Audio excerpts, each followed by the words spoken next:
السلام عليكم ورحمة الله تعالى وبركاته. في هذا الفيديو إخوتي سنرى كيف استهزأ المعلق الجزائري حفيظ الرشيد بالنجم البرتغالي كريستيانو رونالدو عندما أخطأ في ركلة الجزاء ولقبه بالباكي. اسمع ماذا قال.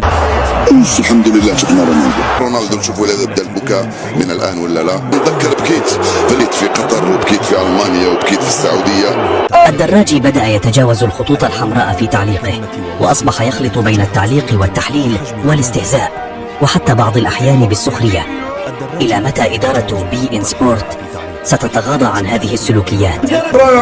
جاء هدف التعديل عندما نشاهد السخرية رغم تجاوز مستوى رونالدو لكنه سيبقى أسطورة من أساطير الكرة المستديرة عندما نشاهد المباراة التي يتكلم عنها التاريخ.